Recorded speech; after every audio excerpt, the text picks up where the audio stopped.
कुत्ते की दुम टेढ़ी की टेढ़ी है। मैं कहूंगा या तो उसको हम कुत्ता बोलते हैं। जहां मैं ज्यादा दिमाग लगा के बात नहीं करूंगा। मैं एक ऐसे महाशय की बात कर रहा हूं जिसका नाम समय रैना है।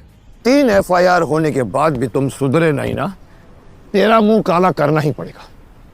फिर तो और एक FIR हो जाएगा ना, ब्लैक फेस करने के लिए। फिर से घिनौने जोक्स। आपकी बातें सुन के मेरा दिमाग fuck fuck fuck fuck fuck हो रहा है। तुम्हारी इसी गंदी भाषा से लोगों का दिमाग खराब हो रहा है। पैसा बड़ी चीज़ है और पैसा किसी से कुछ भी करवा सकता है, ये सारी बातें हमने अक्सर सुनी हैं। लेकिन कई सारे लोगों का कहना है कि अब उन्होंने ये देख भी लिया है समय रैना के केस में। हाँ दोस्तों, रिसेंटली समय रैना और शक्तिमान का कोलैबोरेशन हो गया है और ये वन ऑफ दोज कोलैबोरेशन था जो सपने में भी किसी ने इमेजिन नहीं किया था। बिकॉज अगर आपको नहीं पता तो बता दूं कि शक्तिमान एंड समय रैना के बीच में 36 का आंकड़ा था एंड ये सारी लड़ाई खुद ही शक्तिमान की साइड से ही शुरू हुई थी। एंड अब ये जो लड़ाई है ये शायद ख़त्म होने को आ गई है, बिकॉज धीरे धीरे देखा जा रहा है कि दोनों के बीच में नज़दीकियाँ बढ़ रही हैं और साथ में एक कोलैबोरेशन सामने आ रहा है जो बहुत ही ज़्यादा अनएक्सपेक्टेड था। एंड इसको देखने के बाद फैंस बहुत सरप्राइज हैं।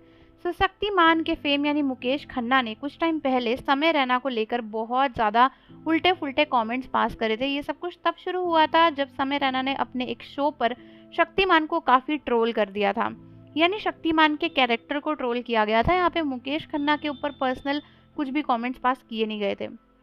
लेकिन ऑब्वियसली अब इतने साल तक अगर आपने कोई किरदार निभाया है एंड उस पर उंगलियां उठेंगी तो आपको शायद यही लगेगा कि ये उंगलियां मुझ पे ही उठी हैं। एंड यही सोच के मुकेश खन्ना यानी शक्तिमान ने समय रैना को काफ़ी इंसल्ट किया था, उन्हें बहुत सारी गंदी गंदी बातें बोली थी, जैसे कि तुम तो एक कुत्ते की दुम हो जो कभी सीधी नहीं होगी एंड ऑल दैट। बहुत सारी चीज़ें कही थी कि आपको घोड़े पे बैठा के आपका मुंह काला करना चाहिए और ये सारा कुछ कहा था। जिसके बाद समय रैना ने भी जवाब में ये बोला था कि फ़नी है कि किस तरीके से शक्तिमान को समय रैना का शो गलत लगता है, जबकि उनके खुद के शो देखकर बहुत सारे बच्चों की जान चली गई, क्योंकि वो बच्चे सोचते थे कि छत से कूदने पर वो उड़ जाएंगे, वहीं पे वो मर जाते थे।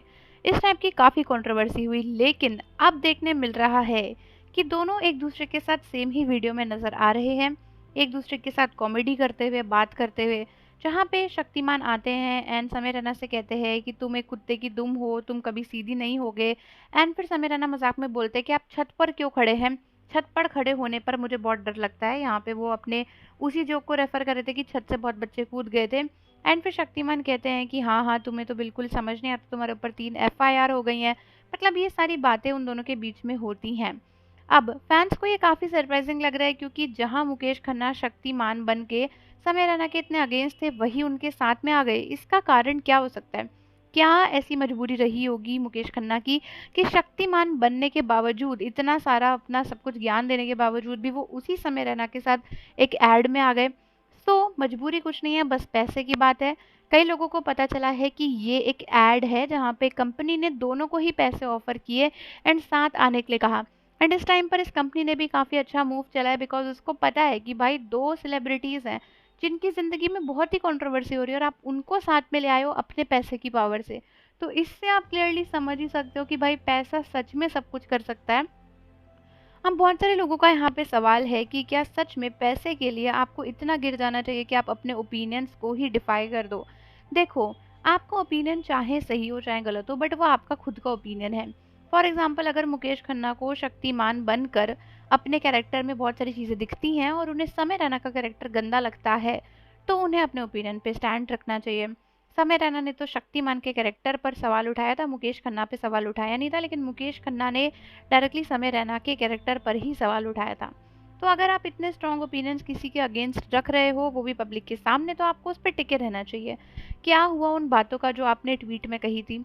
क्या हुआ उन चीज़ों का जो आपको बहुत गलत लग रही थी? आज आप उसी समय रैना के साथ सेम ही ऐड में आ गए। भले ही आप ऐड में भी उसे कोस ही रहे हो, लेकिन वही लाइंस है ना जो आप पहले रिपीट कर चुके थे। सो कुछ नया नहीं है, ऐसा नहीं है कि आप लोगों के सामने उसे कन्फ्रंट कर रहे हो, बल्कि पैसा लेकर आप उसके साथ आ चुके हो। सो ये जो चीज़ें हैं, ये लोगों को एक गलत मैसेज प्रोवाइड करती हैं। ये लोगों को ये बताती हैं कि भाई पैसे से सब कुछ हो सकता है। आप किसी के सामने किसी के लिए आवाज़ उठाओ, किसी के अगेंस्ट आवाज़ उठाओ, लेकिन आपकी आवाज़ को दबा दिया जाएगा अगर आपके मुंह पे पैसा फेंक के मारा जाए तो। एंड कई लोगों को ये काफ़ी गलत लग रहा है। इसके बाद मुकेश खन्ना को और ज़्यादा ट्रोल किया जा रहा है कि वो पैसे के लिए समय रैना के साथ में आ गए। देखो, समय रैना ने तो वैसे भी पर्सनली मुकेश खन्ना पे कुछ कमेंट किया नहीं था, सो इसलिए समय का उस ऐड में होना इतना ज़्यादा गलत नहीं है जितना कि मुकेश खन्ना का है। सो फिलहाल ये कोलैबोरेशन आगे कहाँ तक पहुँचता है, किस घड़ी जाता है, किस गली पहुँचता है, ये आप लोगों को देखना है मेरे साथ में। तब तक के लिए आप चैनल के साथ बने रहो, सब्सक्राइब कर लो ताकि ऐसी सारी वीडियोस एंड अपडेट्स मिलते रहें। मिलते हैं आपसे अगली वीडियो के साथ।